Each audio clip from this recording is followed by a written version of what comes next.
Había un tiempo en el que los reinos no se medían por la altura de sus murallas, sino por la fuerza de sus cantos y la fe que sostenía a un pueblo entero. En ese tiempo, cuando el nombre de Israel aún resonaba como una promesa inacabada, nació un niño que no parecía destinado a nada extraordinario. Un niño de mirada inquieta, manos pequeñas y alma tan grande que ni él mismo sabía que un día cargaría con el peso de una corona y con la inmensidad de un pueblo. Su nombre era David. Vivía entre colinas que olían a hierba fresca y roca tibia. Aún no sabía que esas colinas serían testigos de los primeros susurros de su destino.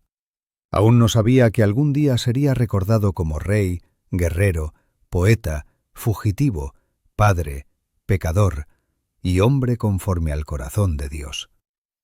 Porque toda historia grande empieza con algo pequeño, y toda grandeza verdadera nace en los lugares donde nadie mira. David era el menor de los hijos de Isaí, el más pequeño, el que nadie llamaba cuando había decisiones importantes, el que pasaba los días cuidando ovejas lejos del bullicio de la casa.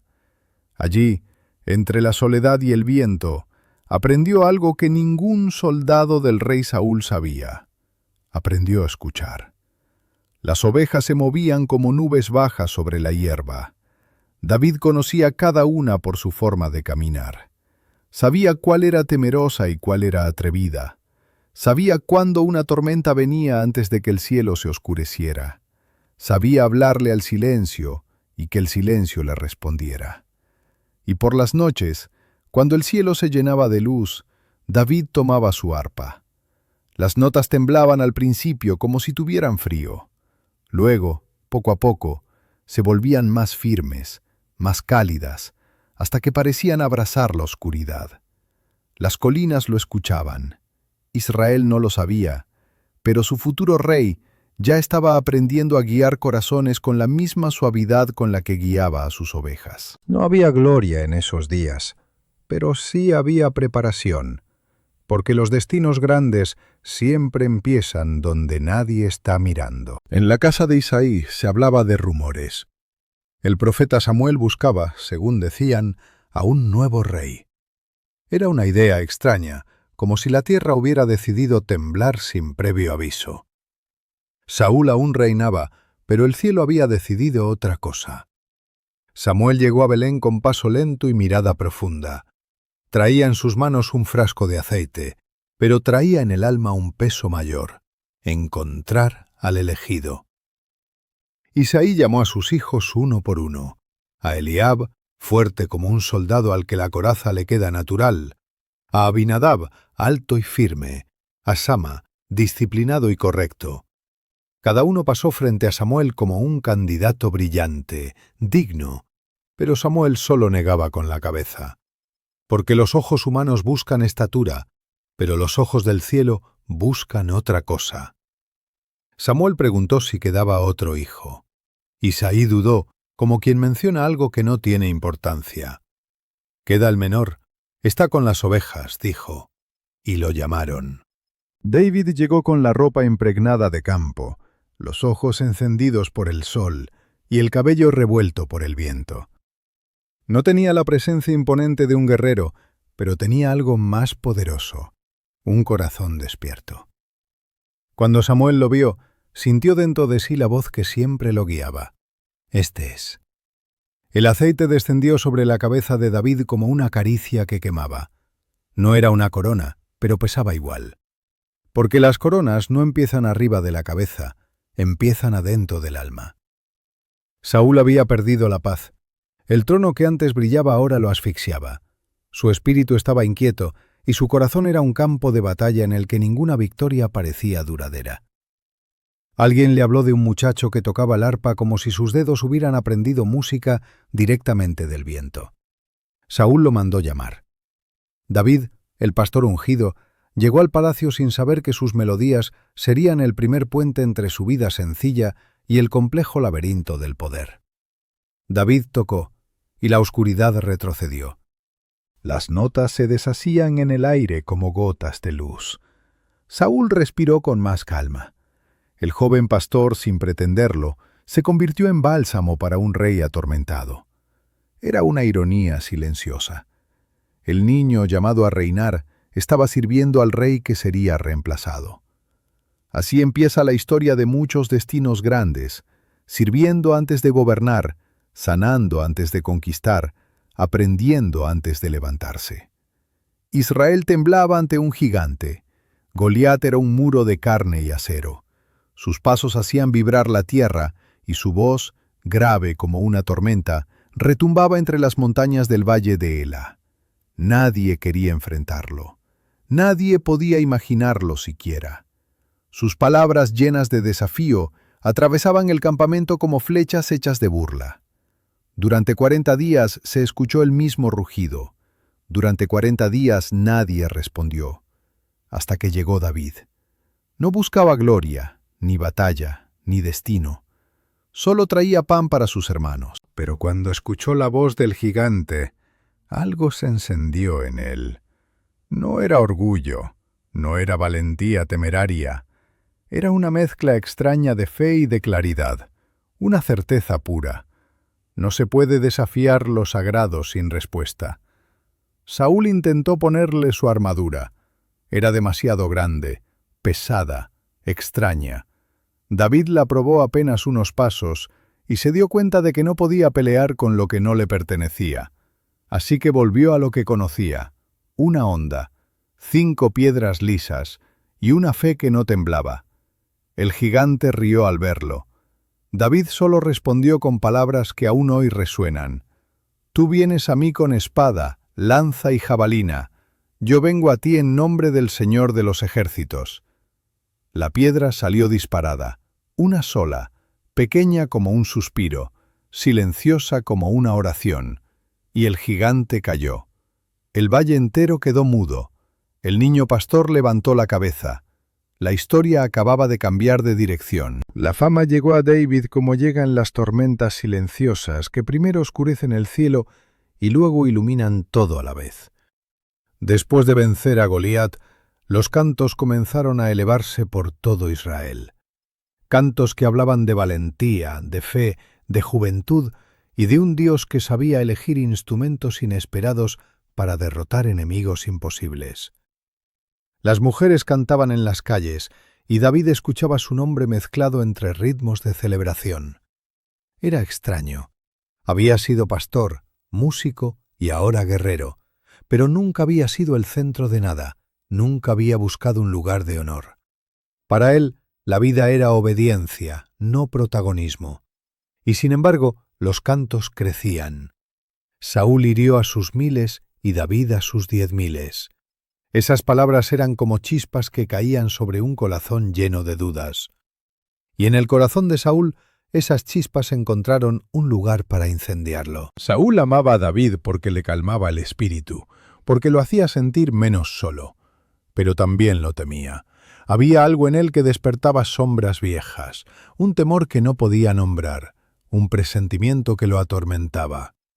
Porque cuando Dios retira su favor de un rey, ese rey lo siente aunque nadie se lo diga. Pero David no veía eso. Él veía en Saúl a un líder, a un padre, a un rey elegido. Su lealtad era sincera y profunda. Nunca buscó desplazarlo, nunca alimentó la idea de un trono que aún no comprendía. David se convirtió en comandante de hombres. Iba al frente con una mezcla de serenidad y ferocidad, guiado por una fe que muchos no entendían, pero todos respetaban. Sus tropas lo seguían porque no gritaba órdenes, invitaba con el ejemplo. Y así, poco a poco, el guerrero que no buscó guerra se transformó en la esperanza silenciosa de un pueblo entero. Entre toda la tensión que se tejía en la corte, hubo un alma que se unió a la de David con una fuerza que solo nace de la verdad. Jonatán, el hijo de Saúl, el heredero natural del trono, encontró en David no a un rival, sino a un hermano. Desde el primer encuentro, algo en Jonatán reconoció la luz que había en él. Una luz limpia, profunda, que no nacía de la ambición, sino de la esencia misma de su corazón.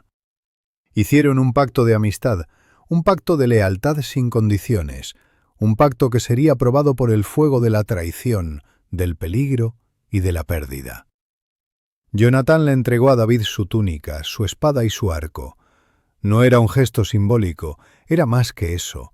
Era un reconocimiento silencioso de que veía en David algo digno, algo grande, algo que incluso él, el príncipe, no podía ignorar. Y lo aceptó con humildad, nunca con arrogancia. Mientras el palacio comenzaba a llenarse de susurros, mientras Saúl miraba a David con ojos cada vez más inseguros, Jonatán se mantuvo firme como un puente entre dos mundos.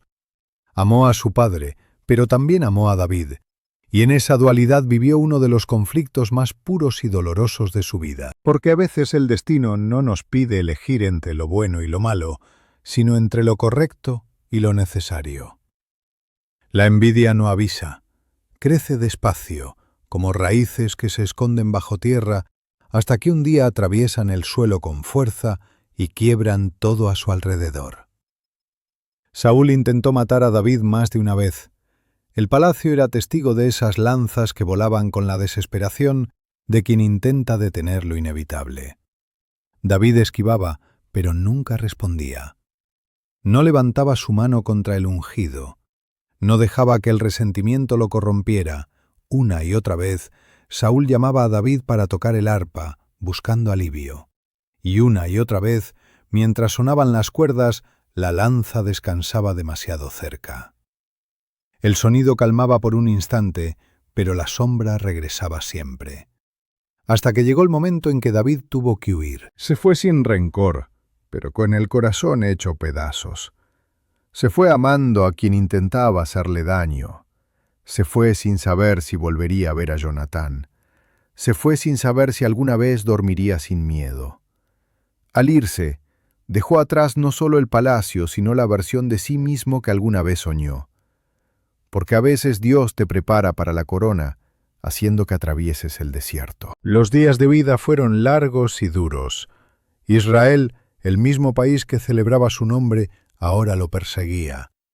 David se movía de cueva en cueva, de refugio en refugio, acompañado por hombres que también conocían el sabor del rechazo, la pobreza y la desesperación. No eran soldados al principio, eran almas rotas, hombres endeudados, perseguidos, heridos. Y poco a poco, David se convirtió en su líder, no por fuerza, sino por corazón. Les enseñó orden en medio del caos, fe en medio del miedo y un propósito que los unió como hermanos. Encontró refugio incluso entre extranjeros.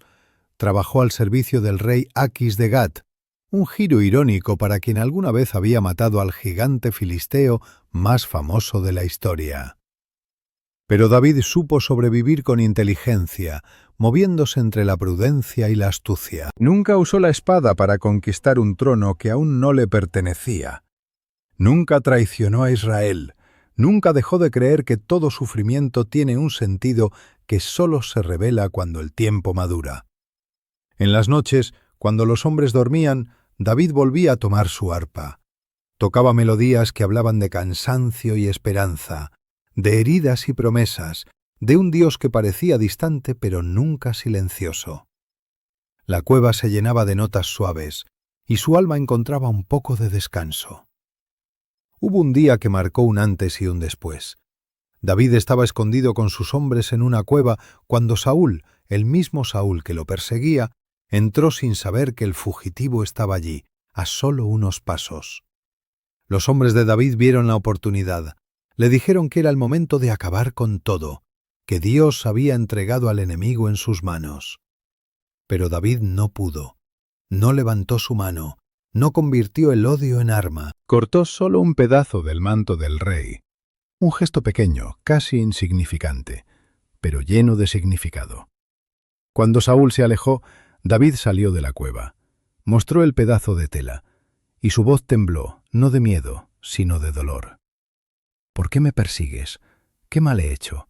Hoy te tuve en mis manos, y tu vida siguió porque yo no quise tomarla. Saúl lloró. Por un momento la sombra se quebró.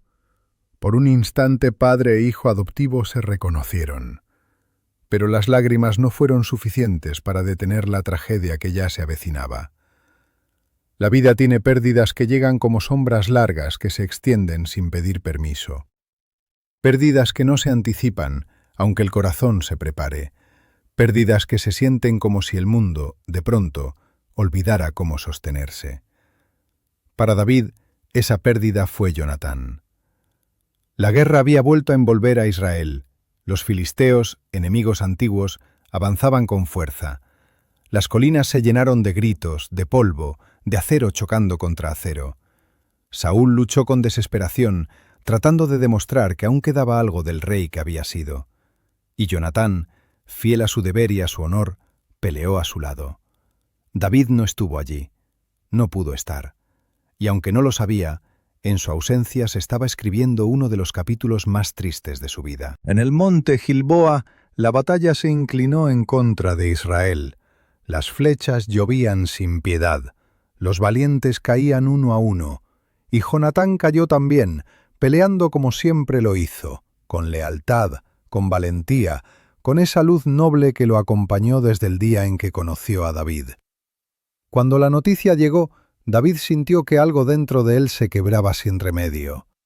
No lloró por un guerrero caído, lloró por un hermano que la vida le había regalado, por un alma que lo entendió cuando nadie más lo hizo, por un amigo que fue sostén, guía y refugio en los días más oscuros.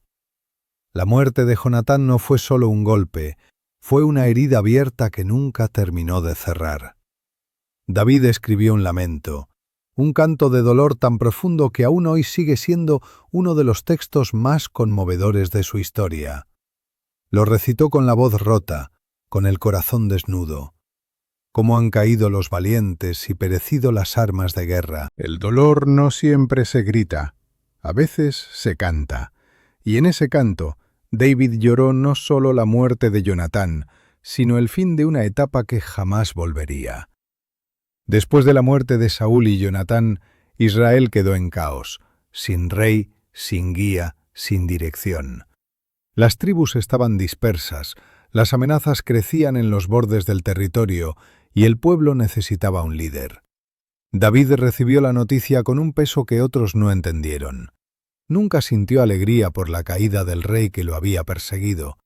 Lloró también por él, porque el dolor no distingue entre amigos y enemigos cuando el corazón es sincero. Consultó a Dios. No tomó decisiones impulsivas, y Dios lo envió a Hebrón, donde la tribu de Judá lo ungió como rey. No de Israel entero, todavía no. El camino del propósito no se acelera, se madura.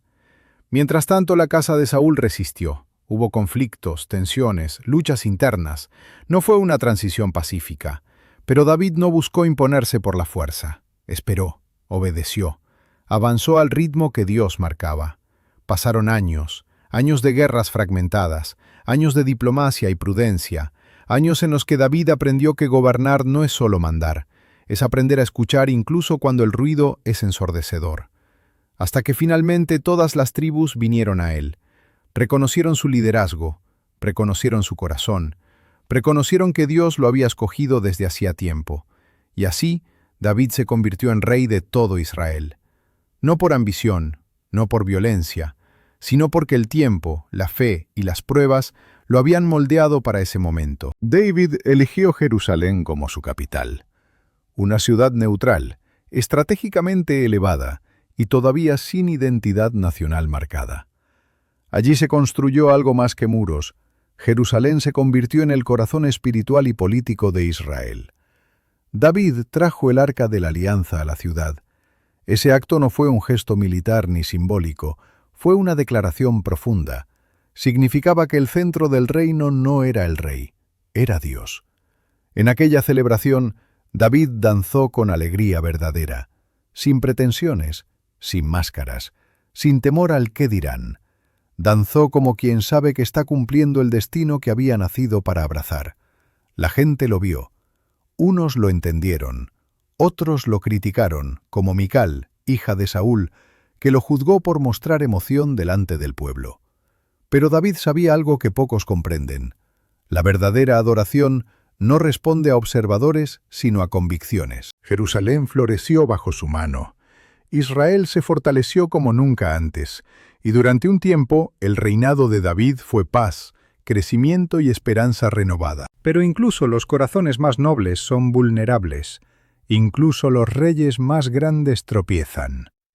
Un día, mientras sus soldados estaban en batalla, David permaneció en el palacio. La tarde se deslizó con lentitud y desde la terraza vio a una mujer bañándose. Su nombre era Betsabé. Ese momento, esa mirada, esa chispa que pudo haberse apagado, se convirtió en un fuego que quemó más de lo que David imaginó. La llamó, estuvo con ella, y cuando ella quedó embarazada, trató de ocultar su error. La historia se volvió más oscura, más pesada, más ajena a ese David que todos conocían. Ordenó que su esposo, Urías, fuera puesto en el frente de batalla, un acto que lo condenaría como responsable de su muerte. Fue un pecado duro, un pecado que mostraba que incluso los ungidos pueden caer, incluso los elegidos pueden equivocarse, incluso los héroes pueden herir con sus acciones. Cuando el profeta Natán se presentó ante él, David no actuó como los reyes que justifican lo injustificable. No buscó excusas, no intentó ocultarse, se quebró, lloró, reconoció su falta ante Dios, y aunque las consecuencias no desaparecieron, su corazón volvió a alinearse con la verdad, porque Dios no se aparta del que se arrepiente de verdad, y David encontró perdón, no facilidad, perdón, que no es lo mismo. El hogar de David comenzó a vivir heridas profundas, hijos enfrentados, tragedias que golpearon su casa como si alguien hubiera roto el equilibrio que lo sostenía. Fue una etapa dolorosa, llena de pérdidas que no nacieron de enemigos externos, sino del propio linaje. Absalón, su hijo querido, se rebeló contra él. El reino volvió a fragmentarse. David tuvo que huir de Jerusalén, como años atrás había huido de Saúl. La historia parecía repetirse, pero esta vez la herida era más íntima. Lloró como solo lloran los padres que se sienten culpables sin saber cómo reparar lo irreparable. Y cuando Absalón murió en batalla, el grito de David resonó por generaciones. «Hijo mío, Absalón, hijo mío, ¿quién me diera haber muerto yo en tu lugar?» Ese grito no fue de rey, fue de padre, y ningún trono puede suavizar ese tipo de dolor. Los últimos años de David estuvieron marcados por la sabiduría del que vivió demasiado, amó demasiado, perdió demasiado. Su cuerpo envejecía, pero su fe se hacía más firme. Había conocido la gloria y la caída, la traición y la esperanza, la guerra y la paz. Y en cada una de esas etapas Dios había estado. Antes de morir, David ungió a su hijo Salomón como sucesor. No quería dejar un reino dividido. Quería dejar un camino firme, un legado claro, una dirección que asegurara la continuidad de Israel como nación bendecida. Llamó a su hijo. Le habló no como rey, sino como padre. Le dejó palabras que todavía resuenan en la historia. Sé fuerte, compórtate como un hombre y guarda los caminos de Dios. Y así, en paz, después de una vida marcada por milagros, batallas, lágrimas, errores y redenciones, David descansó. No dejó solo un reinado, dejó un corazón que se convirtió en referencia eterna, porque Dios lo llamó el hombre conforme a su corazón. No por ser perfecto, sino por ser sincero. El tiempo siguió su curso cuando David ya no estaba. Jerusalén respiraba cada mañana con una calma distinta, como si la ciudad recordara todavía el eco de la arpa que alguna vez llenó sus calles de melodías. Los viejos hablaban de él en las plazas, los soldados contaban batallas que parecían sueños, y los niños pronunciaban su nombre sin comprender del todo la grandeza que encerraba. Pero la historia de David no terminó en su tumba. Los reyes mueren, los hombres envejecen, los imperios se desgastan. Pero los corazones que aman con verdad dejan huellas que no conoce el olvido. David dejó algo que ningún enemigo pudo destruir, un linaje que continuaría más allá de reyes, más allá de guerras, más allá del tiempo. Su vida se convirtió en un faro para generaciones, un recordatorio de que Dios no escoge a los perfectos, sino a los dispuestos. que la grandeza nace en lo pequeño, que el poder se sostiene por la humildad, que un corazón sincero puede levantarse incluso cuando cae, que todo gigante es vencible cuando la fe pesa más que el miedo. A veces, cuando el sol caía sobre Jerusalén y teñía los muros de oro antiguo, la gente decía que podían imaginarlo, a un muchacho con arpa en las manos, sentado otra vez en las colinas, mirando el cielo con la misma inocencia de los días en que todo comenzó. Allí donde las ovejas pastaban, donde el viento hablaba despacio, donde los sueños del futuro rey aún no tenían forma. Porque aunque David murió como un rey, su historia comenzó como la de un pastor, y en la memoria de Israel así siguió siendo. Un hombre que supo escuchar a Dios en el silencio, que supo levantarse cuando se equivocó, que supo amar incluso cuando dolía, y que entregó su vida entera al propósito para el que había sido hecho.